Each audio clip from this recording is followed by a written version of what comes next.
analítica, né? Mas tem outras abordagens, como a gestalterapia, existência humanista, terapia cognitiva comportamental. Então, são outras abordagens, porque assim, a psicologia, ela é separada nessas áreas, né? De escolar, organizacional e tudo mais. E a clínica, ela é separada pelas abordagens, né? Cada psicólogo vai atendendo uma abordagem. Tem gente que fala assim, eu fui no psicólogo, ele falou pra caramba. Eu fui no outro psicólogo, ele já não fala tanto. Mas porque são abordagens diferentes, né? Também, né? Isso, são outras abordagens. Então é importante, né, quando a gente vai fazer o atendimento, a gente deixar sempre informar isso para o paciente. Olha, o meu atendimento ele é feito na abordagem psicanalítica, né? E aí a gente faz todo o atendimento voltado à abordagem. Cada psicólogo trabalha de uma forma dentro da sua abordagem. E a psicoterapia? A gente colocou o tema da live como psicoterapia, o cuidado que a gente tem que ter com a mente da gente. A psicoterapia, o que ela serve? O que ela abrange? Então, é como eu falei, né? A psicoterapia ela vem para promover a saúde mental, ela vem para tratar todas essas demandas, né, que o paciente traz e a gente precisa fazer ele compreender, né, qual é o problema que ele tem e qual caminho ele vai seguir. Mas quem decide é ele vai decidir o caminho dele diante do seu trabalho, né? A gente vai trabalhar toda a estrutura psíquica dele, vai trabalhar toda a demanda dele para fazer ele caminhar, né? Para fazer ele elaborar as demandas, né? Essa é a finalidade da terapia, né? Da psicoterapia, é você fazer o paciente compreender qual é a demanda e como ele vai elaborar essa demanda, né? A É terapia... diferente daquelas coisas que a gente vê nos filmes, que a pessoa senta lá e fica lá falando e o médico só escutando, ou é assim também? Não, principalmente na minha abordagem, porque eu falo que eu sou da abordagem psicanalítica freudiana, né? Eu trabalho na linha de Freud. Nossa. E assim, a gente trabalha com o divã, né? A pessoa faz associação livre, a gente vai trabalhando, fazendo análise da pessoa, Deve ser uma né? delícia, né, Ítala? Sentar lá e eu contar todos os meus problemas para você. Deve ser tirar um peso da... É, eu gosto, né? Porque eu também faço terapia, eu quero dizer a importância de fazer terapia, porque eu, como psicóloga, eu preciso também tratar os meus problemas pessoais, porque eu sou ser humano como outro qualquer, e eu preciso tratar eles para poder tratar de outra pessoa. Então, eu também tenho um psicanalista Acredito para tratar de mim. pelas coisas que você ouve, né? Que não deve ser Sim, fácil. sim. Eu sempre falo, né? A gente, na nossa graduação, a gente aprende a ouvir, a gente aprende a trabalhar em cima disso e não trazer isso para nossa casa, né? A gente tem que ter a separação da profissão para a nossa vida pessoal, porque no momento que isso tudo se une, você precisa parar, tem alguma coisa errada, né? A gente precisa sempre estar fazendo nosso acompanhamento com o psicanalista, o psicólogo, o terapeuta ocupacional, não, cognitivo-comportamental, gestalt terapeuta, não importa a linha que você vai, a abordagem que você vai fazer sua terapia. Porque, às vezes, a pessoa não consegue se identificar com a psicanálise, né? Pode acontecer da pessoa não se identificar e querer fazer outra abordagem, porque todas elas vão te levar ao caminho, né? Que é o caminho de se resolver, de elaborar a sua demanda. Todas elas vão te levar ao resultado final de se resolver, de elaborar o seu problema, a sua demanda. Né? Nenhuma é melhor do que ninguém. Né? A psicanálise não é melhor do que a gestalt terapia, que não é melhor do que a cognitivo comportamental, existência humanista. Todas estudamos da mesma forma para atender da mesma forma, só que atendemos de maneiras diferentes, né? Cada um trabalha de um jeito dentro da sua abordagem, mas todas são importantes da mesma forma. Por que as pessoas sempre comparam a psiquiatria e a psicologia? Então, na verdade, eles acham que, que a gente precisa, né, que todos nós fornecemos medicamentos e ouvimos pessoas, né? Os dois ouvem as pessoas, né? Tanto o psiquiatra quanto o psicólogo. Mas só o psiquiatra pode pode passar a receitar a medicação para você, porque ele é médico formado em psiquiatria, né? Já chegaram, né, alguns casos, eu vim só para poder passar para você passar medicação. E eu tenho que explicar que não existe isso, né? O psicólogo ele vai tratar através da terapia, né? E o psiquiatra vai tratar a partir de medicação, né? Nós sabemos disso. O psiquiatra ele vai medicar devido a cada transtorno, né? Porque o psiquiatra ele está ali preparado para isso, ele estudou para isso e o psicólogo ele faz terapia, tá? Não tem essa ligação de o psicólogo vai te passar medicação. O psicólogo ele não passa medicação, porque ele não é formado em medicina e psiquiatria, ele é formado em psicologia, para terapia, entendeu? Psicólogo clínico, né? Os outros psicólogos de outras áreas escolar são a mesma coisa. A gente não passa medicação, a gente está ali para ouvir e fazer o paciente elaborar sua demanda, para chegar no momento que ele vai caminhar sozinho, né, no momento que ele vai chegar e vai saber lidar com os seus problemas, que ele vai chegar no momento e vai ser o senhor do seu problema e não o escravo do seu problema, né? Muitas das vezes a gente vê que a gente fica ali preso no nosso problema, no nosso transtorno, e devido toda a terapia que a gente vai adquirindo ao longo do tempo, a gente elabora a nossa demanda, não é verdade? Então, assim, essa é a função da psicoterapia, né? Restabelecer o funcionamento psíquico do paciente. Existem muitos tabus, né, com a psicologia, muito preconceito e às vezes as pessoas, como eu falei, né, confundem muitas coisas, né, no caso da parte da psicologia, né? E até às vezes tem medo, né? Sim, eu tenho muito esse preconceito, né? Às vezes as pessoas chegam e falam assim, poxa, eu sempre ouço que procurar psicólogo é coisa de maluco. O que eu mais ouço é isso, né? De amigos, de pessoas que chegam para se informar.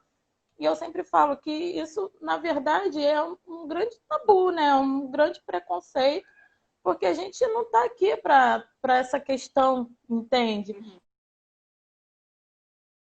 Nós trabalhamos os transtornos e tem pessoas que chegam lá por um problema com uma perda, né, de alguém, passando por um luto, por um problema com alguma ansiedade, por um síndrome do pânico. Então a gente precisa tratar todo mundo. Às vezes a pessoa está passando mal em casa, fica ali durante tempos, mas não procura o psicólogo porque psicólogo é coisa para maluco. E não é bem assim, né? Eu trato crianças, eu trato adolescentes, eu trato adultos e idosos. E a questão é que a gente tem demandas do dia a dia, né? A gente tem problemas do dia a dia, seja com o esposo, com a esposa, seja o filho que às vezes, né, tá com um comportamento diferente, né? Seja a sua infância que acometeu de você hoje, tá com algum problema que estava lá atrás, mas você não tratou, e aí você agora tem aquele resquício da sua infância e começa a ter algumas crises de pânico e não sabe por que teve a crise de pânico, mas na verdade nós sabemos que isso tudo foi uma somatização de problemas, de situações que chegaram a essa questão de uma crise, de uma depressão, de uma síndrome do pânico. Então é muito relativo, né? A questão do psicólogo, nós estamos aqui para ajudar, né, para trazer a saúde mental, para fazer as pessoas. O psicólogo é como se, a impressão que eu tenho, né? Que é como se vocês meio que voltassem a rédea das coisas, né? Tipo, a gente está lá na luta, a gente meio que perde o caminho e o psicólogo meio que bota tudo no eixo para você seguir. É mais ou menos assim, né? A gente faz a pessoa, Dependendo assim, da gente. dentro da minha visão, a gente traz a pessoa para ela observar qual o problema que ela tem, né? Para ela poder, a partir daí, saber como ela vai determinar o caminho dela seguir, né? Não é, assim, é trazer ela para observar, olha, existe esse problema. O que que você vai fazer com esse problema, né? Então, a gente precisa estar ali com o paciente para ele poder entender, né, como é que funciona todo esse caminho. E a gente não é que eu vou falar para ele o que ele tem que fazer. Não. A gente vai fazer com que ele pense o que é melhor do que ele tem que fazer. E a gente vai estar ali fazendo com que ele siga os passos que ele precisa seguir, né? Mas não da nossa visão para ele, porque cada um pensa de uma forma. Somos indivíduos únicos. Então, o que é bom para mim não é bom para você, que não é bom para o outro. Então, o paciente vai lá, ele vai com a sua demanda, o seu problema, a gente trabalha todo o problema dele, ele observa, né, o que ele tem, a gente permite com que ele, até escrevi isso aqui, que o paciente compreenda as causas do que lhe acomete, né? Então ele precisa compreender para depois ele saber o que ele vai fazer.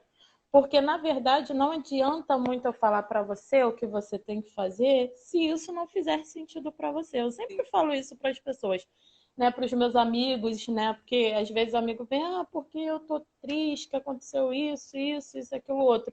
Não existe uma receita de bolo para felicidade. Né? Não existe. Eu posso chegar para você e falar, mas é o que eu faria e não o que você faria. E o Mas eu que tenho que perguntar, funciona para Patrícia, uma o que você pessoa pode faria? não funcionar para outra, né? Exatamente. O que é bom para mim não é bom para você, que não é bom para o vizinho, que não é bom para outra pessoa, que pode ser bom para outra, mas que A gente a está com gente não uma pode. pergunta aqui nos comentários, não sei se dá para você responder. A pessoa perguntou: qual o tratamento melhor para quem tem medo de ficar em casa? Medo de ficar em casa, primeiro a gente tem que identificar a causa desse medo, e isso vai ser feito através da avaliação psicológica, né? A gente vai ter que compreender qual é a questão do medo, saber avaliar, analisar a história para poder chegar a um resultado, né? Eu falo assim, olha, é isso que está acontecendo, ou então fazer a pessoa compreender o medo dela. Então, não existe, como eu falo, tem muitas coisas, não existe uma receita de bolo para a vida, né? A gente não tem como, a gente precisa fazer a pessoa compreender qual é a demanda dela. Então, às vezes, você está com medo de ficar em casa, mas é por N motivos que a gente só descobre diante da terapia, né? Diante da psicoterapia. Então, é bem complexo dar uma resposta sobre isso, mas que se isso lhe incomoda e atrapalha a sua vida, eu vejo que está na hora de você procurar uma ajuda profissional para te ajudar nessa questão. Eu estou com algumas perguntas aqui, Ítalo. Uma das perguntas é sobre os filhos, né? Agora na pandemia, a gente como mãe, a gente fica muito preocupada com os nossos filhos. Né? Teve a questão das aulas que estão sendo online, e as crianças elas estão meio que perdidas e presas nesse mundo virtual aí, né? Ficam o tempo todo ou no celular ou no computador, aí se fecham no quarto. As mães, algumas me procuraram para fazer essa pergunta porque elas estão preocupadas justamente por isso. Na questão da pandemia e na questão da dependência da criança no jogo, no computador, no celular. Que você, até que ponto isso é realmente um problema? Ou até que ponto isso se transforma num problema? Que a gente tenha que realmente que se preocupar com isso. É o excesso, né? Tudo em excesso faz mal. Então, quando se torna um excesso e a criança começa a se recusar a fazer outras atividades, porque ela quer estar no celular, porque quer estar no YouTube, porque quer estar no tablet, no computador, quando isso se torna um excesso, né, a criança ali ela já não está mais interagindo, ela não está se socializando. Então, existe sim um problema. O excesso traz o problema. Né? As crianças também que usam muito o celular e que estão na fase de alfabetização, acaba até mesmo perdendo a coordenação de usar um lápis. E a gente não percebe isso, entende? Então, assim, o uso excessivo do telefone, do tablet, do computador, isso seja para criança, adolescente, adulto, idoso, é algo que preocupa, sim, porque, na verdade, além dos fatores psicológicos, né, ele pode trazer um problema físico, que é a visão. A gente, quando usa muito, né, televisão, eu falo isso porque eu uso óculos também, então eu sempre fico com aquela questão do oftalmologista que ele fala que eu não posso ficar em excesso na televisão, eu não posso ficar em excesso no celular. Então, a gente sabe que também tem um risco físico, né, que é o da visão. Hoje, pode não estar acontecendo nada. Ah, não, meu filho tem uma perfeita visão, mas ele vai crescer e isso pode chegar mais para frente, não agora. Mas hoje pode também danificar a parte da interação da criança. Então, ela vai olhar o celular e falar assim: eu prefiro ficar no celular do que brincar com meu coleguinha. Só que na pandemia não está dando para brincar com o coleguinha, Tá, né? né? Então os Estão pais, cada vez mais nesse mundo virtual, né? então os pais acabam compensando os filhos, né? Muitos pais compensam os filhos, deixando livre, né? Porque fala assim, poxa, meu filho já não está saindo de casa, É. ele não está fazendo nada, ele só fica preso dentro de casa. O que que dele ficar na televisão? Mas uma hora a pandemia vai passar. E aí existe o problema. Porque quando passar, a gente vai ter o problema de retirar. E quando retira, muitas crianças ficam agressivas, ficam irredutíveis, né? Não querem fazer outras coisas a não ser o objeto, né, tecnológico. E quanto à questão da escola, né, a gente sabe que muitas crianças estão ficando muito estressadas com a questão. As crianças e os pais. Com certeza. Não são só E as os mais crianças. ainda, né? Eu tô É, preocupada, toda que passa logo, que aqui em casa também tá difícil, viu? Não tem é mais crianças, difícil. né? Já são praticamente adultos. Eu tenho um adolescente e um praticamente adulto, Uhum. mas videogame aqui em casa é um problema. É o que mais pega. Videogame, né? É. Videogame. Eu tenho um de Nem 22 posso falar muito, anos eu que é também uma gosto de jogar. luta para tirar ele da frente do videogame. É o que você estava falando antes, né? O que me preocupa mais é a questão da socialização. Porque começa a Uhum, preferir mais ficar ali jogando, porque não fala com ninguém e tá lá no mundo dele, onde ele é uhum, o cara, né? Do que sair para uhum. conversar, né? Interagir, É. amizade. Isso E me preocupa. existe o risco também, né? Que a gente às vezes vê algo tão inocente, né? Que é o videogame, o celular. E muitas das vezes hoje a gente está com acesso muito grande ao mundo, né? Não é nem só a nossa região, mas ao mundo. Então, acaba proporcionando a gente entrar em sites, bate-papos, e que às vezes não são próprios para crianças ou que são para crianças, mas sempre tem um infiltrado, né? Então, assim, eu queria até deixar um alerta com os pais sobre isso, de sempre estar observando o que seus filhos estão fazendo no computador, no próprio videogame, né? Porque tem muitos jogos que tem um bate-papo ativo, então a gente precisa sempre estar conversando É com os perigoso porque às nossos vezes não falam filhos. nem com brasileiros, falam com o mundo todo, né? Então, fala com pessoas. A gente está ligado ao mundo inteiro assim, sempre observar no YouTube o que as crianças estão vendo, né? Porque, infelizmente, por mais que a gente faça o filtro de 18 anos do YouTube, que tem na configuração do YouTube, acaba passando alguns conteúdos que a gente não vê, né? E que passa despercebido e quando a gente vê, está ensinando a fazer coisas que não é para fazer, algumas atitudes, né, que a criança tem que ter. Aí tu fala assim, a criança está tão agressiva, ele não era assim. Mas é porque isso acaba deixando na internet essa visão, né, de que ele ele só vê o aplicativo tal. Mas, na verdade, a gente não sabe qual é o conteúdo que a criança está ali durante horas vendo. Então, isso é prejudicial também. A gente não sabe o que está do outro lado da tela. Então, é sempre bom a gente estar ligado ao que os nossos filhos estão vendo, fazendo, jogando. Né? Sempre fazer A gente está com outra essa pergunta Soares. Ela está perguntando o que ela faz para ter um sono tranquilo. Uma dica. Uma dica, né? Eu vejo, né, nesse tempo, principalmente de pandemia, deixa eu abaixar aqui que aumentou as perguntas, eu fiquei sem ver. Eu penso, né, que o que vai ajudar bastante as pessoas, principalmente quem tem ansiedade, é sempre que puder fazer uma caminhada, né, uma caminhada sempre com a cabeça em pensamentos bons, não pensar no problema, no boleto que tem que pagar semana que vem, no filho que está em casa fazendo malcriação, mas caminhar de forma serena, né? Não precisa correr, não precisa, né, virar um fitness, mas para poder liberar alguns hormônios, né? Produzir outros hormônios, que é da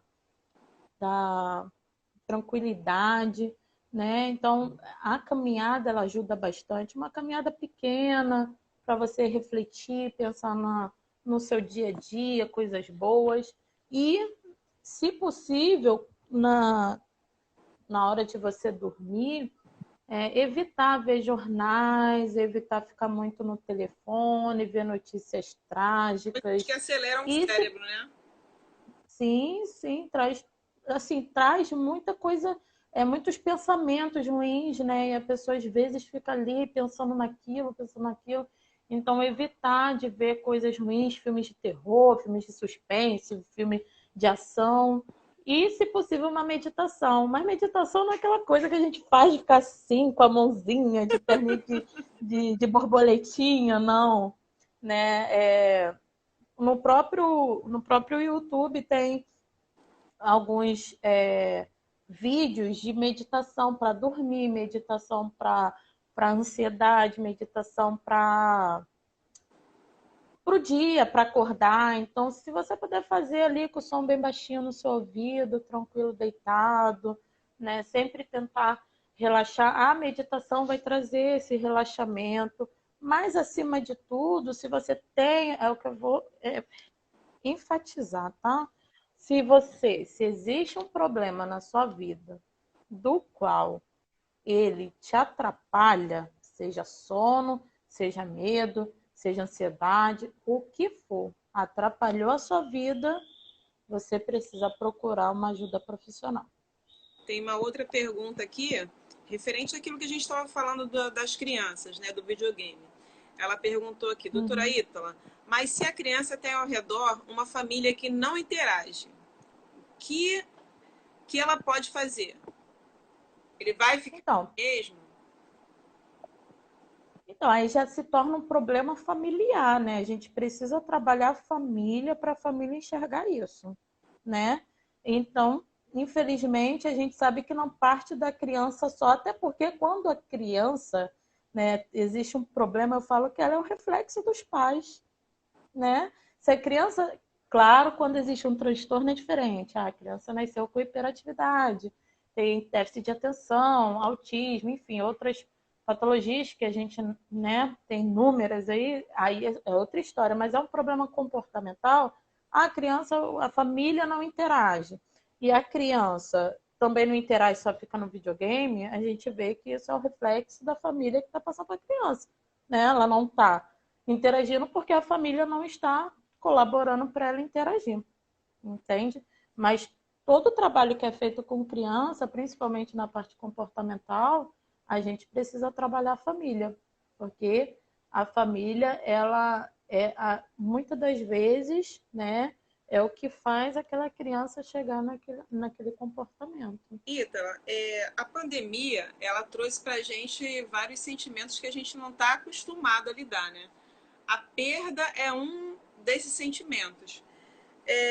Como que você pode ensinar, se puder, né? Se der para ensinar, ou se tem como ensinar, a gente a lidar com a perda, o vazio que a perda traz? Então, né, o processo de luto é algo muito difícil, né? Não existe também como uma orientação de como fazer aquilo parar. Ou seja, você perdeu, criou um vazio no qual você vai passar pelo processo do luto, né?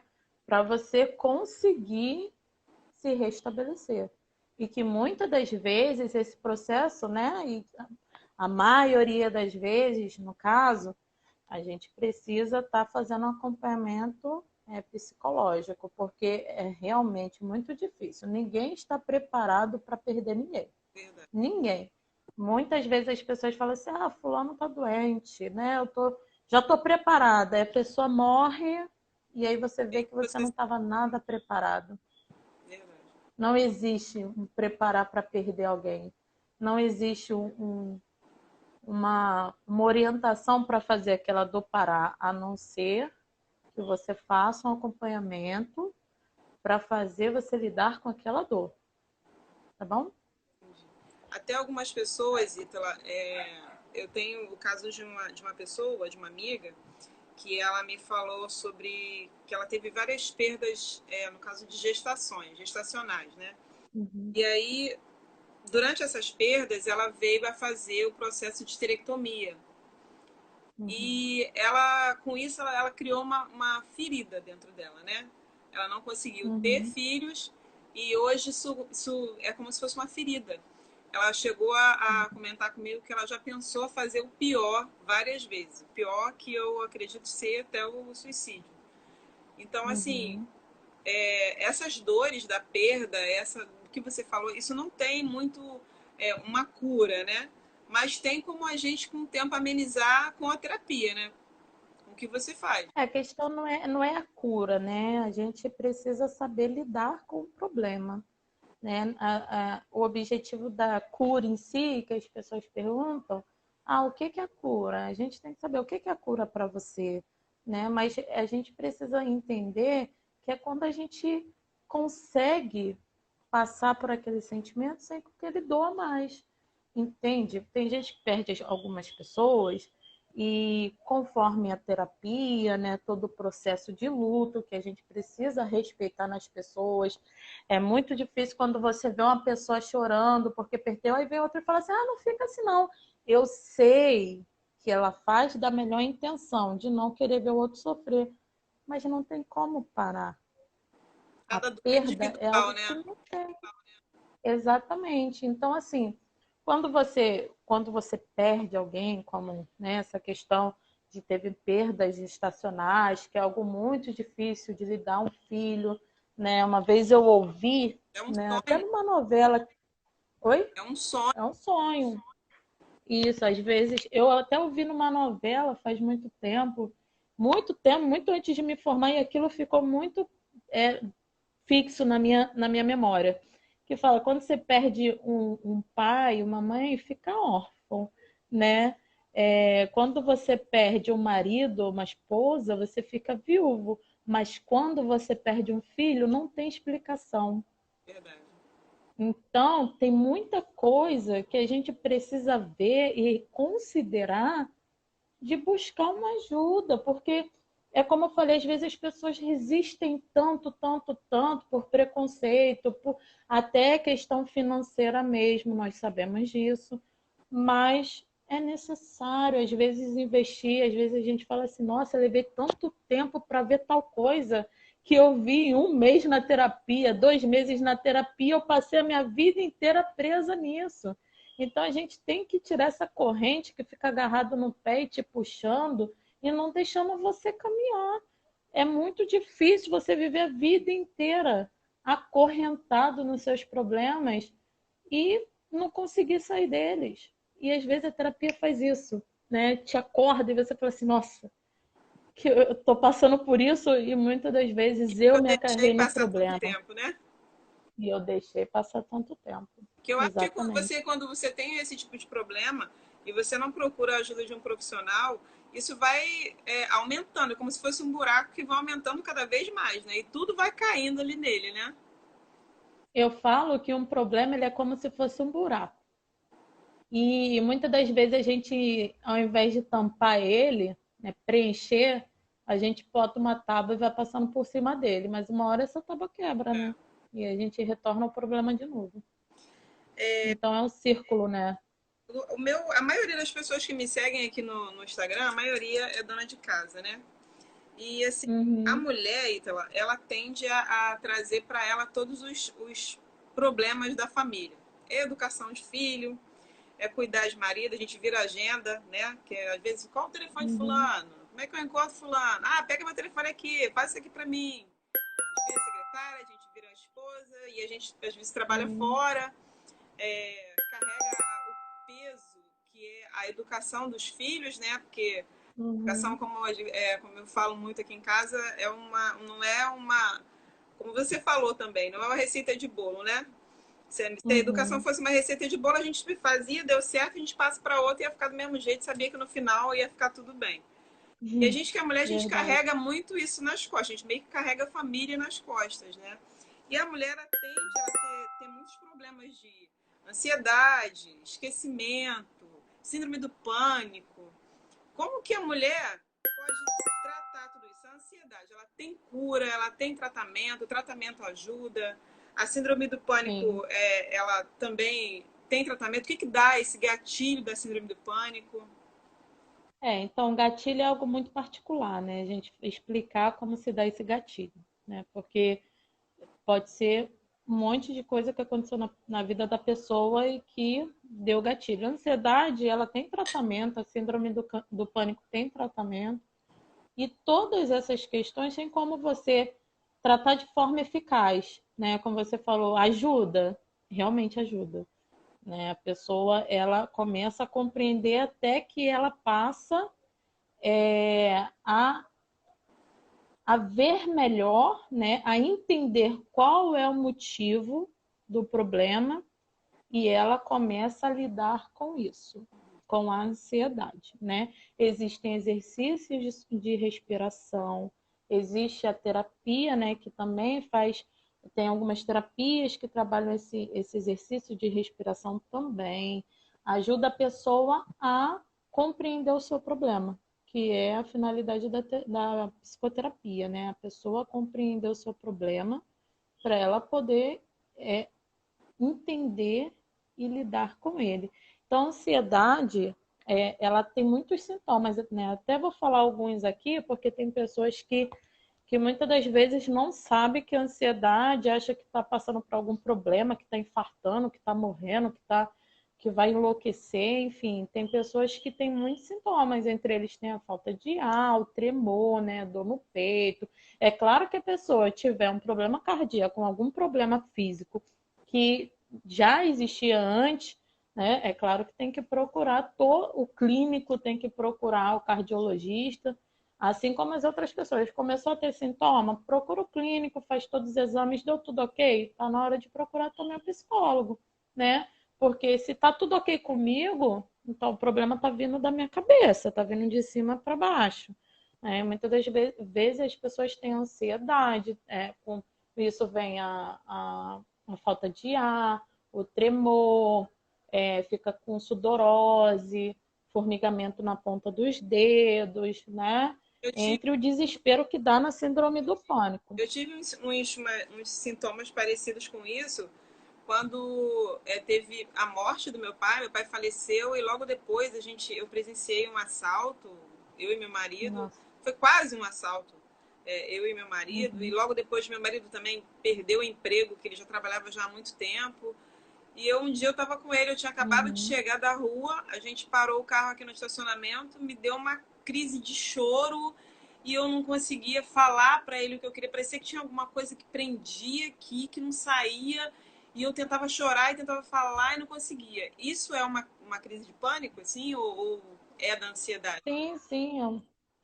É uma crise de pânico. Você teve uma somatização de problemas devido ao luto do seu pai, todo o estresse pós-traumático, talvez, que fez você ter essa crise de pânico, né? Essa crise de ansiedade que vem diante desses sintomas e que muitas das vezes a gente não consegue nem identificar, né? Não sabe nem de onde está vindo aquilo. Isso, Como isso. você falou, quais são os gatilhos? Não sei, pode ter sido a morte do seu pai, pode ter sido presencial o assalto, pode ter sido outros problemas que vieram somatizando a sua vida toda e que eu falo que a nossa cabeça é como se fosse, né, um balde.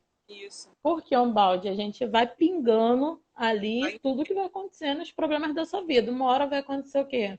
Transbordar. Se você não vai ali e joga água fora, vai transbordar. A nossa cabeça é assim. Se a gente não vai lá no profissional e ajuda ele a nos entender e fazer a gente se entender, chega uma hora que a gente mesmo não aguenta.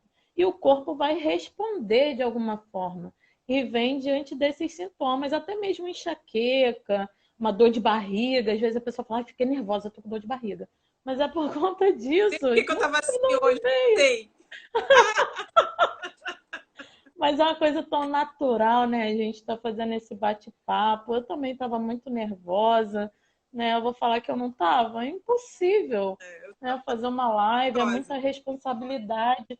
Mas assim, eu quero muito estar orientando as pessoas. Quem tiver alguma dúvida, tá? Quem eu não respondi